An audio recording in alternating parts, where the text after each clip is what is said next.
can be very good in the right hands, and it can be very dangerous in the wrong hands. And that's kind of where we are right now, because the software was used, for instance, by ICE during the first Trump presidency, when you had an immigration crackdown then.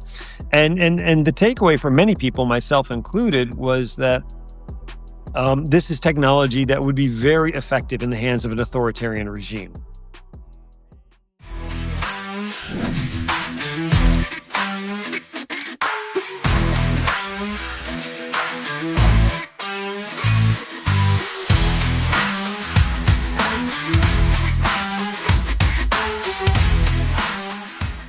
So let's do that.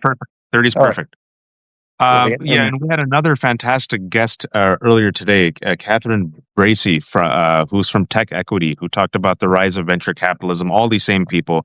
I had Jacob Silverman on a couple of days ago talking about the Gilded Rage. So this audience is our Leptic audience is increasingly well versed in the broligarchy.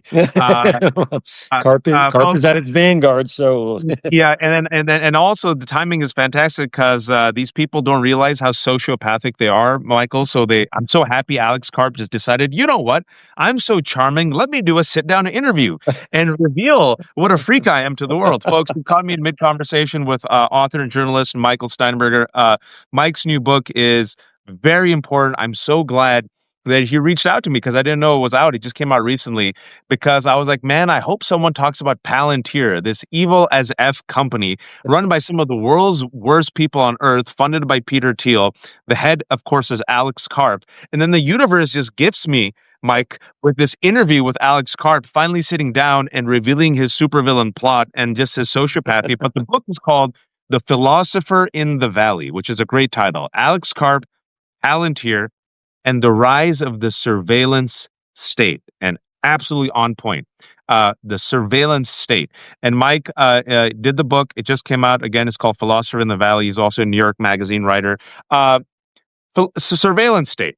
That is, some might say, that's a loaded term. Why would you use that term? And I would say, Mike, that term is right on point. For those who don't know, because everyone has so many problems, so many challenges. They know Peter Thiel now. Okay, they realize Silicon Valley's troubling, AI is bad, the broligarchy. But Alex Karp and Palantir kind of just skate through, Mike. And I think they're one of the most dangerous, if you will, actors in this broligarchy and their endgame. Talk to us about Palantir and the surveillance state. You take it, and I'll go back and forth with you. Well, that sounds good. So Palantir is it makes data analytics software. It's software that helps organizations make faster, better use of their data. I think it's important to note, because there are some misconceptions about this company. I'm not letting them off the hook here, but they don't actually collect and store the data themselves, and they definitely don't sell the data. So it's a little different than that. They make software platforms that allow organizations to make better use of their data, and a lot of the work is sort of just garden variety, work for corporations. They have a big commercial business, stuff that shouldn't get us alarmed. But obviously, they were funded in part with money from the CIA. And the CIA was their first client and remains a client. They're used by a number of clandestine services around the world, including the Mossad. They're used by law enforcement. They are very involved now with the immigration crackdown that ICE, their software is used by ICE, very involved with that. And when we talk about surveillance state and just a lot of the reporting around what ICE is doing now, the kind of information it's gathering, that has obviously raised a lot of alarm bells, and Palantir's software is helping facilitate the work they are doing. And obviously, ICE is targeting one segment of the population right now, and that's bad enough. But the concern there is that what is turned on one segment of the population right now could very easily be turned on others. And that's a great table setting. You've given us enough to chew on for about at least 1 hour, but let's take it to basics. Palantir, because I'm a nerd, I'm like, I know that.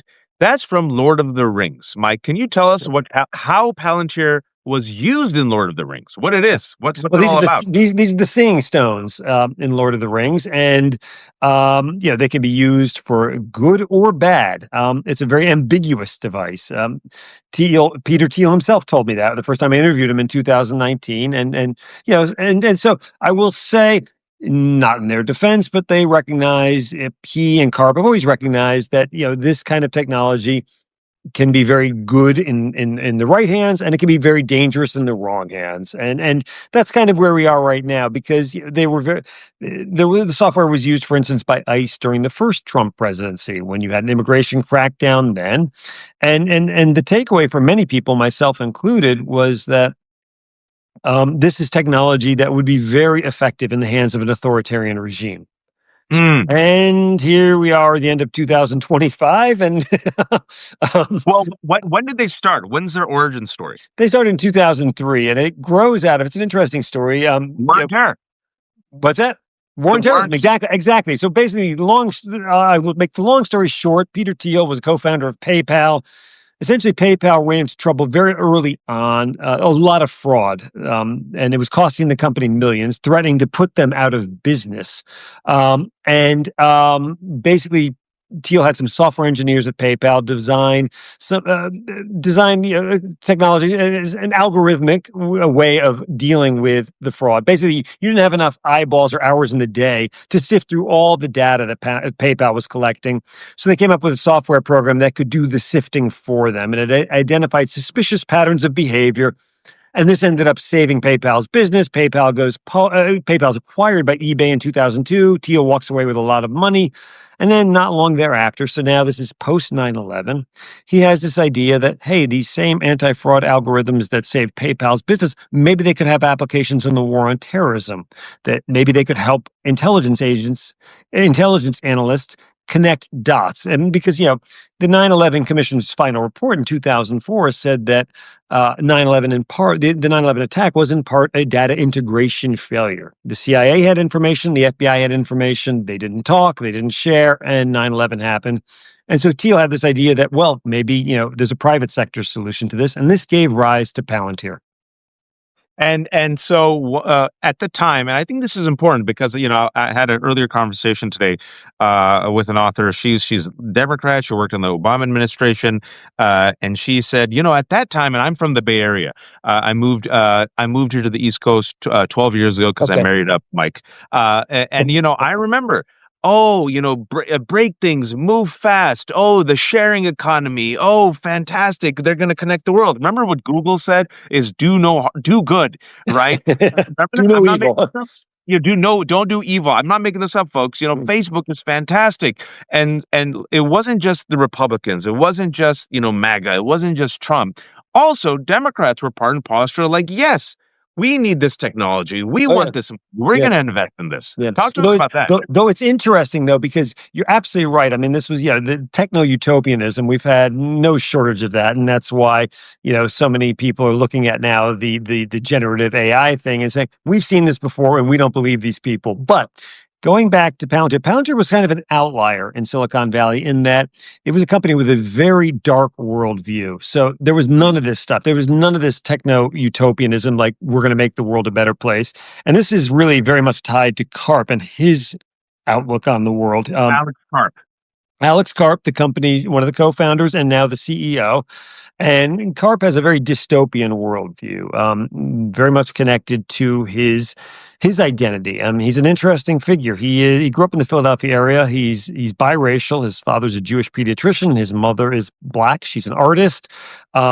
He's Jewish, so he's biracial Jewish. He's severely dyslexic, and he gets this idea very early on, as he tells it, that he's got some strikes against him in the world, and it gives him this sense of vulnerability that he carries into adulthood and carries all the way to Palantir. And he sees himself as a very vulnerable person in this world, and so he's got this this idea that Palantir can help make the world quite literally a safer place for Alex Karp.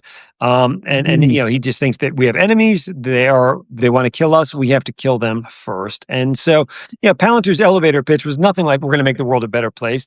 Its elevator pitch was essentially the world is a very dangerous place, and our technology can make it marginally less dangerous. So, And I think that's really important because you have you have a very subtle chapter called "The Batshit Crazy CEO of Palantir." Yeah. And Alex Karp. Now, for us nerds, we've been following for a bit, but then he did a recent interview. Did you watch that recent sit down interview that he did? With Mike Allen, I was at that. Yeah, yeah, Yeah, yeah, yeah. yeah, yeah, yeah, Excellent. yeah. And when you saw that interview, did it track with the same kind of like scared, vulnerable kid now who is now, what is he, a billionaire? Is he a He's a multimillionaire? multi-billionaire. This guy, the stock price has taken a hit in recent weeks, but the stock quadrupled in the year since Trump was elected for the second time. In the expectation that Palantir was almost uniquely positioned to benefit from a second Trump presidency. So that's part of what's going on here. And that of course took Karp's net worth, which was already substantial, and took it up to about $15 billion. He's maybe lost a few billion in the recent sell-off, but we do not have to have a bake sale for him. But he is, he all of this tracks. I mean, what you see is, and what you hear from him. And he and I have been having an ongoing conversation effectively for 6 years. He's been giving me full cooperation. He Even likes though to you call him batshit crazy? Well, that's what he calls himself. That's what he Okay. calls himself. He calls himself that. And so, and all of this tracks. I mean, he does, he thinks the world is just an incredibly dangerous place and becoming more so. He thinks humanity is just naturally given to violence and disorder. He thought, the post-Cold War, the so-called peace dividend, he thought that was all BS. 9/11 kind of confirmed that worldview for him. And he thinks we're just hurtling towards oblivion, and we have people who want to kill us, and we need to kill them first. And that is, it's all very much linked to this sense of vulnerability he had, and this is kind of how he's ended up. He was very critical of Trump when Trump was president the first time. Now he's very much on board with this, and it's all very much linked to the sense of vulnerability and his way of looking at the world. And I think the reason why I'm spending some time on this, Mike, is I'm looking at these people who are the supervillains, the architects of our destruction, the men who are the modern day pharaohs, my term, and I'm seeing commonalities, common Right. threads, and to me, it goes back so much to their childhood. Elon Musk hates his father. Every Yeah. time I'm sure a scared kid was bullied, picked on, just Yeah. probably needed someone to put I'm not giving him any outs here for his Yeah. behavior. But a man who was terrified as a kid, Yeah. and now he's the richest man on earth. And just look how he posts. He posts like a terrified, angry kid who's just trying to prove to the world that he's cool.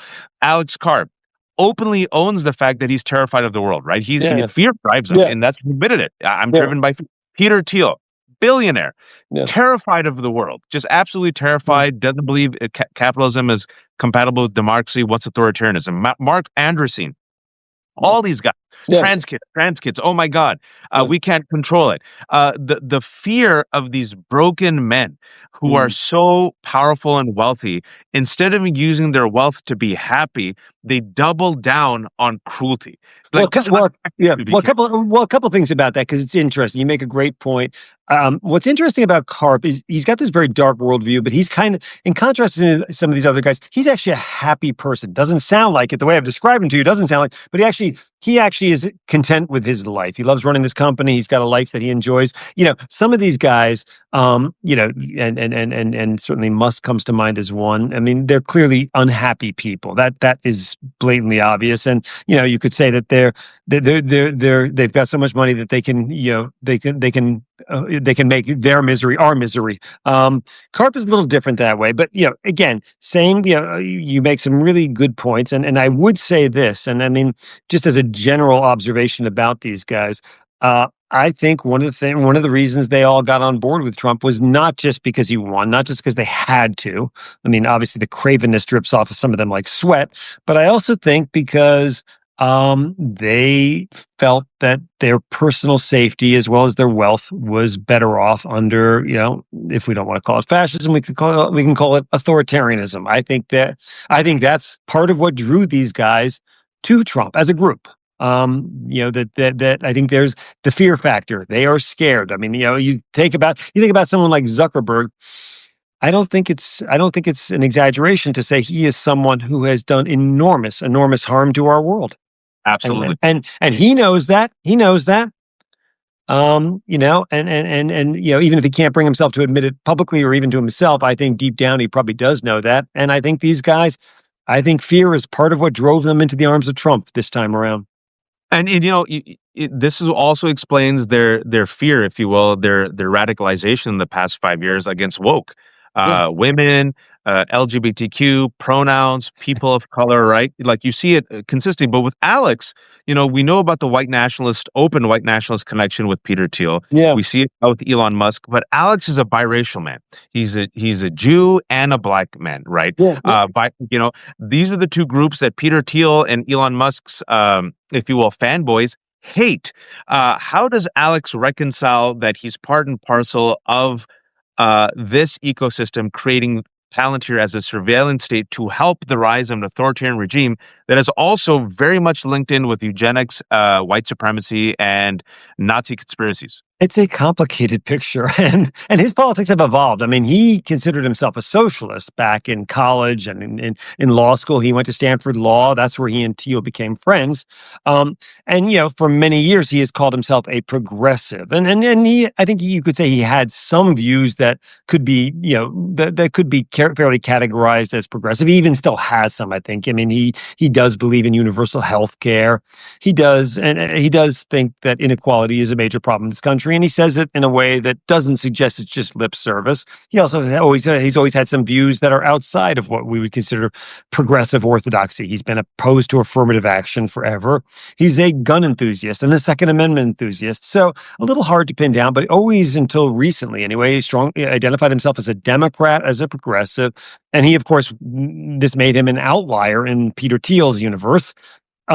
His politics were kind of a really effective shield for Palantir for many years because it kind of disarmed critics. I mean, people on the left were always, and certainly civil libertarians and privacy advocates have long viewed Thiel with suspicion. But then you had this guy who has a doctorate in social theory from Goethe University, Frankfurt, and identifies as a progressive, grew up in a very left-wing household. It was a left-wing household. And so, it was it was a curveball thrown at people who, were critical of Palantir, were suspicious of Palantir.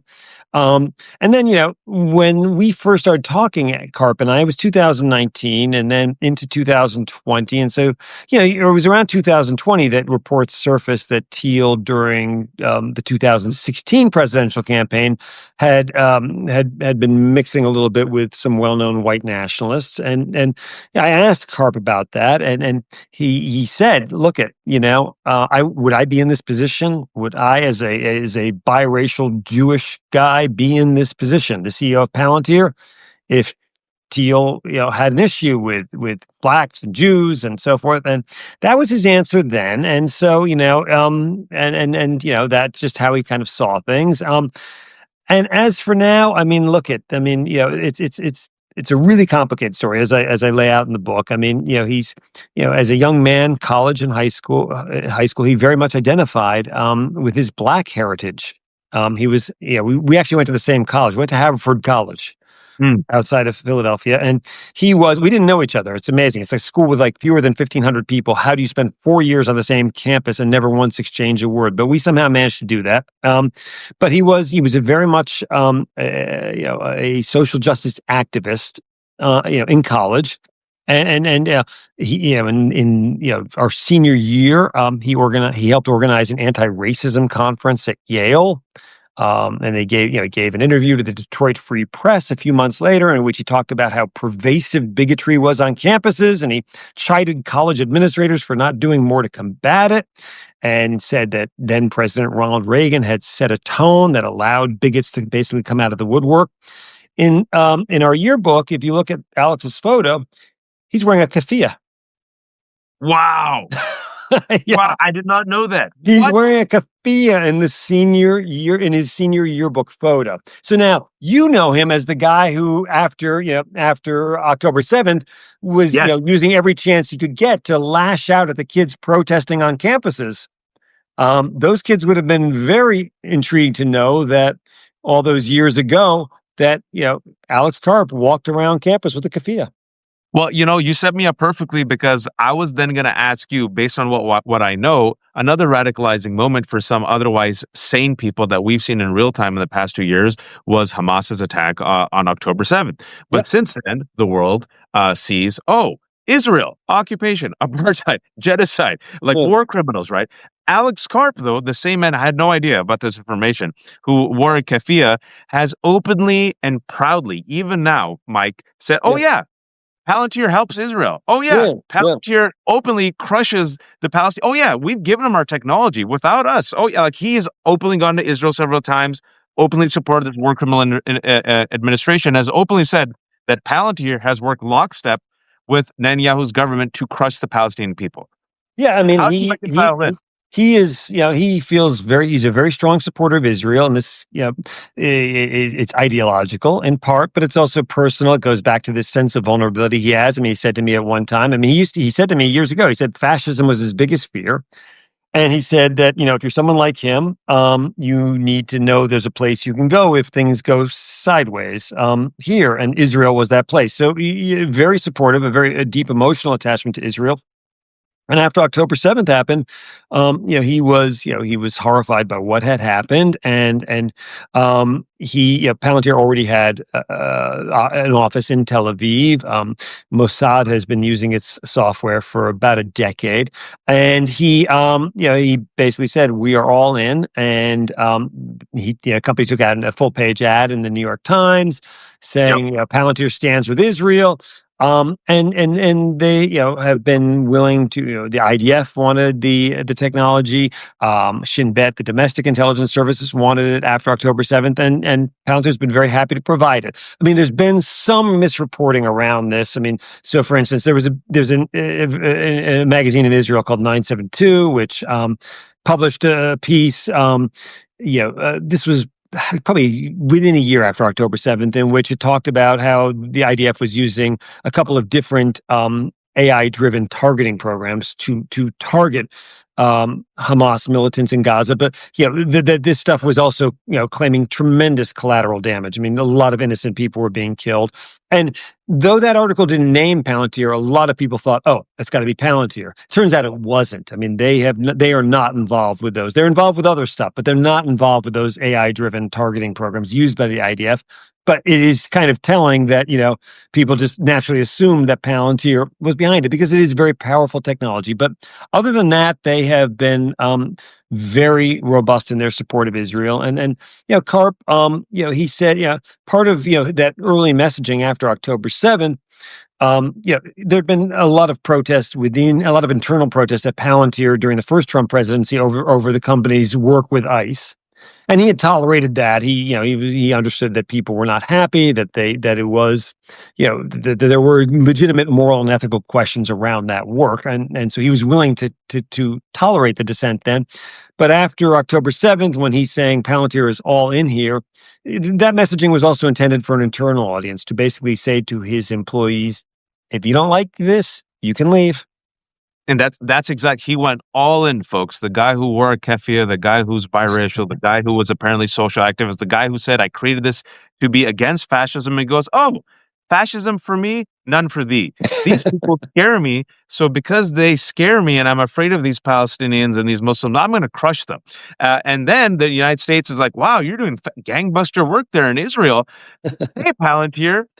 Trump is now elected, and we really want to go after the immigrants. Here's billions of dollars. So in the past year, talk to us about the Trump administration saw the success of Palantir abroad and in other sectors and said, let's go all in the Palantir surveillance business. Well, the contract with ICE, I mean, Palantir first started working with ICE under the Obama administration, and it wasn't controversial then. It became controversial during Trump's first presidency when Trump waged a crackdown then, and a quite brutal one.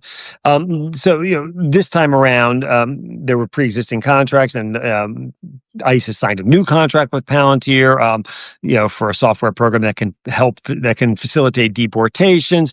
And Palantir's software appears to be a very important part of the crackdown that's now being waged against undocumented immigrants. And whereas during the first Trump presidency, Karp he made clear that he did not support Trump, and he was on record. He was on record saying that there was a town hall meeting in 2015 that was was recorded. BuzzFeed acquired the tape sometime later, in which Karp is just trashing Trump left and right. But now he's singing a very different tune. And part of this is necessity, because look, they are a major government contractor, huge defense contractor, and look at you're not going to get a lot of business in Donald Trump's Washington if you don't cozy up to Donald Trump, and so. Karp, after Trump was elected this time around, and Karp made a $1 million personal donation to the Trump Vance Inauguration Committee. Palantir contributed recently to, depending on how you wish to see it, the construction of the new ballroom or the destruction of the East Wing.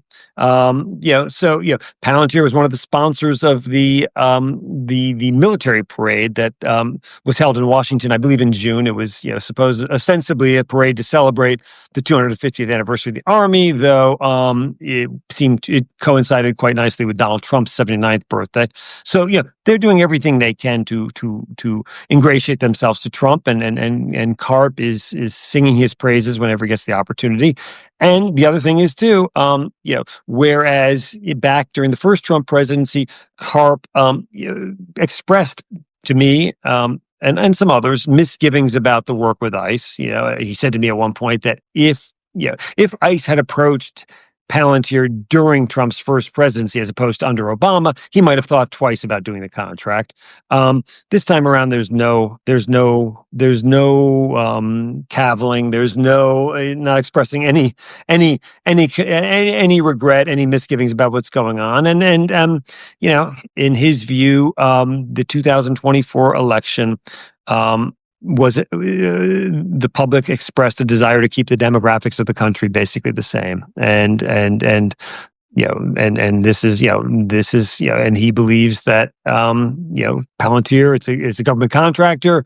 It has an obligation to fulfill its contractual obligations, whoever is president, whatever policies they pursue, and he's not making any apologies for it this time. Yeah, fashion's for me, none for thee. And hey, they like me. I'm the good one. So as long as it's good to me, it's like what every single person does that is complicit. They like me. I golf with Chet. Sure, Chet might have a hood on his head, but Chet likes me just fine. Well, I think it's like part of it is this. It's like, if you are, and Karp used to say this. I mean, when during our first conversations, he said, look, fascism was his biggest fear. And he said that, the only way someone like him, biracial, Jewish, severe learning disability, the only way someone like him could survive and possibly even prosper was in a society where the rule of law held sway, where there was, the rule of law, there was robust protection, robust rule of law, and robust protection of minority rights. And we've had this conversation. I mean, we're still talking, and it's just, it's like, show me a place where, right-wing authoritarianism has prevailed, where if it didn't start with the Jews, it doesn't land on it. Eventually lands on them. Never late, man. That train is never late. It's a good way of putting it. It picks up the Mexicans. It'll pick up black people, pick up women. It'll pick up Muslims. It'll pick up LGBTQ. But it will always pick up Jews. Absolutely. And I think, history is a pretty good guide, when it comes to this. And he's not alone in this. I mean, there are, a number of people who, October 7th was a shock for many people in the Jewish American community. And many of them were obviously upset about the protests on campuses. And they, believed that, that the line between anti-Zionism and anti-Semitism, was blurred. And they've decided that, Trump was the safer bet. But here's the thing, and I've said this to Karp. I've said, look, it's not whatever Trump's views of Jews are, whatever he thinks about Israel, this is beyond him now. Trump. This is about Trumpism and about the permission structure he created for people to express their darkest views. And guess what? We're not even a year into Trump's presidency, and look what's happened on the fringes of the MAGA right. With Nick Fuentes, and now Tucker Carlson basically mainstreaming him, and it's not fringe anymore. That's not fringe. That has come in from the fringe. And guess what? When Trump was given a chance to gently rap Tucker Carlson on the knuckles, he refused. J.D. Vance won't do it. I mean, Heritage Foundation won't do it, and now the yeah. young Republican leaders, their 2,900 pages of their Telegram messages, have them openly saying "I love Hitler" and Abs- doing nationalist stuff. And Alex Karp is now giving this aspiring authoritarian regime what every authoritarian regime has had, which is a surveillance state or yeah, army that yeah, goes and then roots out critics and uses information to yeah. crush. How much money has the government given Palantir right now? Well, I mean, I think they've gotten over $100 million in contracts at the federal level. They landed a massive contract with the Army. They've become a major defense contractor. They landed sometime it was sometime this year, a few months ago. They landed a 10-year, potentially $10 billion deal with the Army. But they've been getting. I mean, look, they've been getting contracts. It's not just Trump. I mean, they were getting contracts under Biden. They got contracts under Obama. I mean, they had. When Trump came into office the first time, under Obama, Palantir had already won a number of government contracts, civilian agencies, and so this has been a bipartisan thing. Absolutely. Absolutely. Yeah, It's it's been bipartisan, then supercharged with Trump with authoritarian ambitions, and that's how you get a potential surveillance state, which is being cooked up. What's the end game then? If with your research, if we don't intervene, and I'll talk about the flip side, we'll end on a positive-ish note. But suppose we don't intervene, people don't know about it, we don't pressure Democrats, folks, they've been complicit, to regulate. Let's say an authoritarian regime sees this amazing terrifying technology, embeds it within the army, the government, funds it with our taxpayer dollars, and says, awesome, I can use this for my own surveillance state. Map this out for me, Well, I mean, Mike. that's the concern here. So right now, based on the reporting that we've got, ICE is collecting a lot of information. There's social media scraping, all sorts of stuff, and all the stuff they're pulling in is being fed into Palantir's software platform, which is sort of the backbone, it would appear, of what ICE is doing. And Feed them listen, information, feed them machine feeds the information. information. And Palantir's software it pulls in huge data streams and finds patterns, trends, correlations in that data, and makes the work. It's like a digital detective board, and so it makes the work of investigators, human analysts, that much easier. And in many cases, it's to our benefit. I mean, and so forth. In other cases, it's not. And then look, at the concern really at the moment isn't, you know, do you trust Alex Karp and Palantir with your data? Because they don't have it. They are just providing essentially tools, pipes, to the government. The question really is, do you trust Donald Trump and Stephen Miller with your data? And I think millions of Americans would say, hell no. And that's the concern here. And so, it comes back to those seeing stones, from Lord of the Rings. They can be used for good and they can be used for bad. And Karp insists that this is all good. This is all Palantir, fulfilling its mission of protecting the West, protecting the United States. That has been its mission from the start. But I think a lot of people would look at this and say, well, there is a lot of Joanna potential. would say, hell no. As Joanna just said, hell no.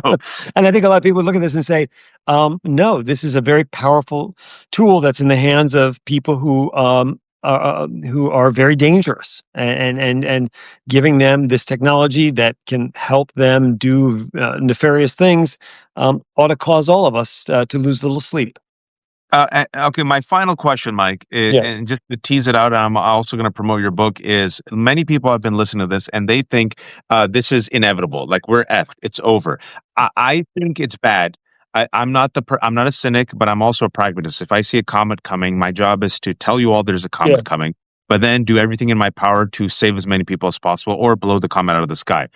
What can be done to limit Palantir and the broligarchy and their aiding and abetting of the surveillance state, both here and abroad, for fascist regimes? It's a really good question, because the thing is, I mean, and forget even the surveillance state. I mean, look to the degree to which we enabled Facebook and Google. I mean, we've got these things, these phones. I mean, these are so much part of our lives we don't even notice. But I notice sometimes, like when I'm walking down the street in Manhattan, or walking to the train station or through the airport.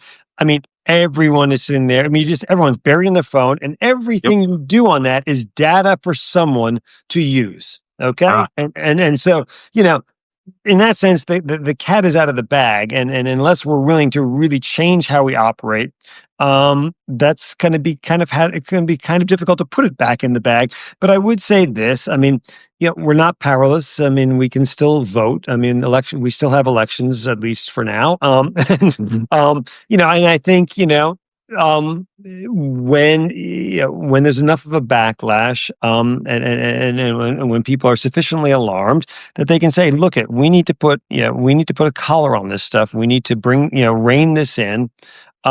Maybe it'll happen. I mean, it seems so daunting right now. And then part of what has been, I mean, this year has just been, it's been overwhelming, obviously, for people, so much. And that's deliberate. That's a strategy, certainly from the Trump administration, just to flood the zone, shock and awe.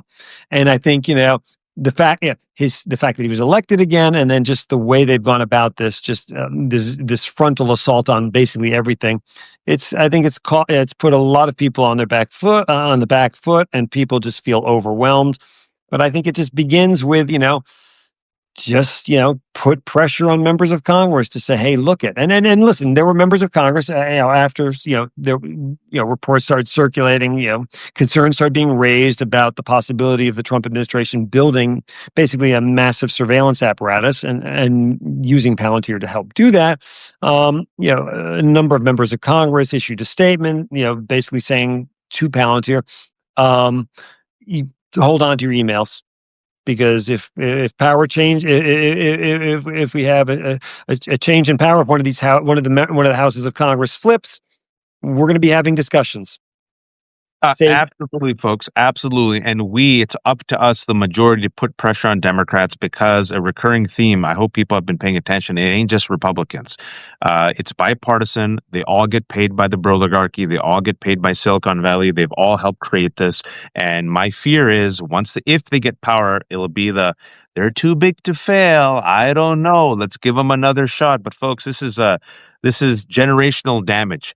And listen, we're already being set up for another bailout here because AI is if this bubble bursts, I mean, you had David Sachs, who actually is somewhat Palantir adjacent. He was an early investor. He's part of the PayPal mafia, and he's of course now the crypto czar for Trump. And he posted something the other day, like, if this bursts, we're going into recession. We better be ready the government better be ready to step in. So, I just saw that. I'm like, folks, I'm an English major, but I ain't that dumb. That's David Sachs signaling that once this is going to blow up, and it will, they've already been embedded with our financial institutions and our government. We are gonna bail them out, and then that's AI. And then right after AI falls, it's going to be crypto. Absolutely, and it's going to be socialism for me and capitalism for thee. It's literally happening in real time, folks. So we need fighters, and you need to push those Democrats who are literally willing to take these people on and regulate them. Generational opportunity. Will we F it up? I don't know. We're human beings and Americans. We live in the United States of amnesia. I have to bring on David Corn. You all know him. You all love him. Mother Jones, Washington, D.C. Bureau, fantastic analyst and reporter. But before I do, Mike, shamelessly promote your very important book. Oh, my book is called The Philosopher in the Valley, Alex Karp, Palantir, and the Rise of the Surveillance State, on sale at Amazon. Can I say Amazon? Yeah, but try to get it from an independent bookstore. But it's everywhere. Try to get it from an independent bookstore, please. But it's on sale now, published by Avid Reader Press, an imprint of Simon & Schuster, and I would love it if you'd buy it and read it. There's a lot to... There's a lot.